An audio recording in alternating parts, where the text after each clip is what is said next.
রাজনীতির আকাশ বড়ই বিচিত্র। ক্ষণে ক্ষণে এখানে রং বদলায়, দৃশ্যপট পাল্টে যায় চোখের পলকে। রাজনীতিতে শেষ বলে আসলেই কিছুই নেই, কিন্তু কিছু কিছু ঘটনা ভবিষ্যতের এমন এক স্পষ্ট বার্তা দিয়ে যায় যা উপেক্ষা করার সাধ্য কার। এমনই এক নাটকীয় এবং তাৎপর্যপূর্ণ ঘটনার সাক্ষী হল রাজধানী ঢাকার খিলগাঁও এলাকা। ঘড়ির কাঁটায় তখন সকাল, ক্যালেন্ডারের পাতায় 17ই জানুয়ারি শনিবার। শীতের সকালে এই আপাত শান্ত পরিবেশের আড়ালে যে রাজনৈতিক ঝড়টি বয়ে গেল তা চরমোনাই পীরের দল ইসলামী আন্দোলন বাংলাদেশের জন্য কেবল একটি সংবাদ নয়, বরং অস্তিত্বের দেয়ালে পিঠ ঠেকে যাওয়ার এক ভয়াবহ সতর্কবার্তা। দৃশ্যপটটি ছিল এমন: খিলগাঁওয়ের রাজনৈতিক আঙিনায় আচমকাই এক বড়সড় ফাটল। ঢাকা মহানগরী দক্ষিণের 75 নম্বর ওয়ার্ডের সভাপতি গাজী নাসিরউদ্দিন এবং এলাকার প্রভাবশালী ও বিত্তশালী ব্যবসায়ী কাজী আক্তার হোসেন সহ প্রায় 10 জন নিবেদিতপ্রাণ নেতাকর্মী তাদের দীর্ঘদিনের রাজনৈতিক ঘরানা ত্যাগ করলেন। তারা সদল বলে যোগ দিলেন বাংলাদেশ জামায়াতে ইসলামীতে। তাদের বরণ করে নিতে সেখানে উপস্থিত ছিলেন জামায়াতের ঢাকা 9 আসনের প্রার্থী কবিদ আহমেদ। আপাত দৃষ্টিতে এটি একটি সাধারণ দলবদল মনে হতে পারে, কিন্তু একটু গভীরভাবে চিন্তা করলেই ভেসে ওঠে হাজারো প্রশ্ন, হাজারো রহস্য। নির্বাচনের ঠিক আগ মুহূর্তে যখন প্রতিটি দলের নেতাকর্মীরা নিজ নিজ প্রতীকের পক্ষে যান প্রাণ দিয়ে লড়ছে, তখন কেন এই আকস্মিক দিক পরিবর্তন? কেন চরমোনাইয়ের কর্মীরা নিজেদের হাত পাখা ছেড়ে জামায়াতের পতাকা তলে আশ্রয় খুঁজছেন?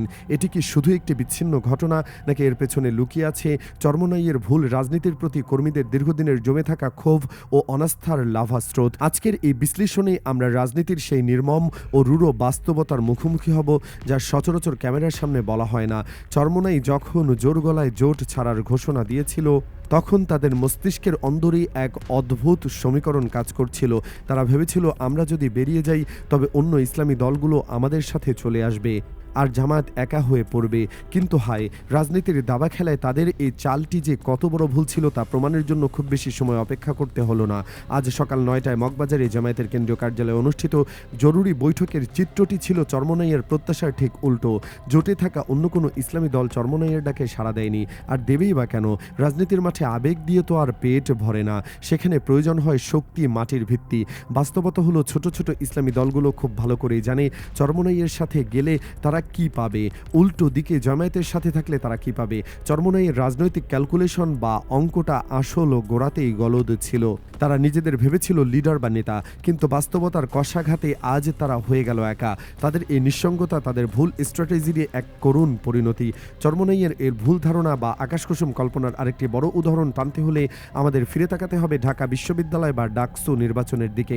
সেখানে চরমোনাইয়ের মুরিদ ও ছাত্রনেতা জামির উদ্দিন খালিদ ভেবেছিলেন তিনি হয়তো বিরাট কিছু করে ফেলবেন, বিপ্লব ঘটিয়ে দেবেন। কিন্তু ভোটের বাক্স খোলার পর দেখা গেল এক নির্মম চিত্র।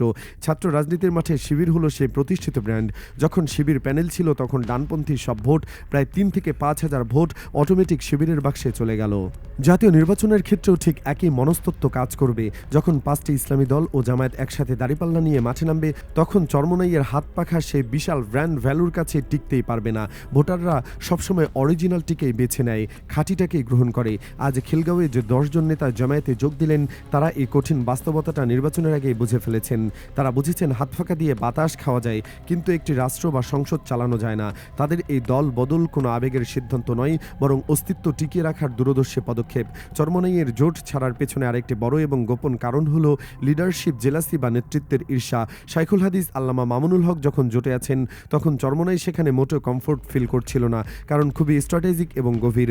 জামায়াতে ইসলামের ভোট ব্যাংক আর কওমি ভোট ব্যাংক সম্পূর্ণ আলাদা। তো এই জামায়াত কখনোই মামুনুল হককে সরাসরি প্রতিপক্ষ নয়, কিন্তু চরমোনাই এবং খেলাফত মজলিস উভয় কওমি ভোটের দাবিদার। তাদের টার্গেট অডিয়েন্স একটাই। মামুনুল হক যদি চরমোনাইয়ের নেতৃত্বে জোটে যেতেন, তবে তিনি কার্যত চরমোনাইয়ের সুপ্রিমেসি বা আধিপত্য মেনে নিতেন। কিন্তু উপমহাদেশের প্রখ্যাত আলেম মামুনুল হক সেই ভুল করেননি। তিনি জামায়াতের সাথে থেকে নিজের স্বতন্ত্র অবস্থান বজায় রেখেছেন, যা তার রাজনৈতিক প্রজ্ঞার পরিচায়ক। জোট ভাঙার পেছনে চরমোনাইয়ের সবচেয়ে অন্যায্য এবং হাস্যকর দাবি ছিল এনসিপির নাহিদ ইসলামের আসনটি চেয়ে বসা। ভাবা যায় যে নাহিদ ইসলাম জুলাই বিপ্লবের প্রধান ফেস, যার জন্য জামায়াত নিজেদের সিট ছেড়ে দিয়েছে, সেই সিট চরমোনাই চায়। এটা কি রাজনীতি নাকি ছেলে খেলা? সবচেয়ে উদ্বেগের বিষয় হলো, রাজনৈতিক বিশ্লেষকরা বলছেন চরমোনাইয়ের এই আত্মঘাতী সিদ্ধান্তের পেছনে বিদেশি রাষ্ট্রের ইশারা থাকতে পারে। যখন দীর্ঘকাল পর ইসলামিক শক্তি এক হয়ে রাষ্ট্র ক্ষমতায় যাওয়ার এক সুবর্ণ সুযোগ তৈরি হলো, ঠিক তখনই এই বিভাজন কেন? যেখানে জামায়াত ছাড় দিচ্ছে, মামুনুল হক ছাড় দিচ্ছে, সেখানে চরমোনাই কেন অনার হয়ে বসে আছে? তারা কি চায় না ইসলামী শক্তি ক্ষমতায় আসুক, নাকি তারা চায় ইসলামী ভোট ভাগ হয়ে সেকুলার বা অন্য কোনো শক্তি লাভবান হোক? খিলগাঁওয়ের নেতারা আজ জামায়াতে যোগ দিয়ে প্রমাণ করেছেন যে তৃণমূল কর্মীরা এ ফরেন এজেন্ডা বা বিদেশি ইশারা মেনে নিচ্ছে না, তারা ঐক্যের পথেই হাঁটছে। ইতিহাস বড়ই নির্মম। ইতিহাস কথা বলে আজ বাংলাদেশে যা ঘটেছে ঠিক একই ঘটনার পুনরাবৃত্তি ঘটেছিল মিশরে। সেখানে মুসলিম ব্রাদারহুডের ডক্টর মুরসি যখন প্রেসিডেন্ট হলেন, তার জোটে ছিল সালাফিপন্থী ইসলামিক পার্টি নূর পার্টি। এই নূর পার্টি হলো মিশরের চরমোনাই। মুরসি ক্ষমতায় বসার মাত্র ৩ মাসের মাথায় এই নূর পার্টি সেনাবাহিনীর সাথে গোপন ষড়যন্ত্র শুরু করলো। তাদের দাবি ছিল মুরসি কেন এখনই খেলাফত ঘোষণা করছেন না, কেন হাত কাটার আইন জারি করছেন না। তাদের এই অপরিণামদর্শী চাপে মুরসি যখন তাড়াহুড়ো করে কিছু পদক্ষেপ নিলেন, তখন ডিপ স্টেট বা আন্তর্জাতিক ষড়যন্ত্রকারীরা তাকে ১ বছরের মাথায় ক্ষমতাচ্যুত করল। আর সেই নূর পার্টি তারা নির্লজ্জের মতো স্বৈরাচার সিসির হাতে হাত মেলালো।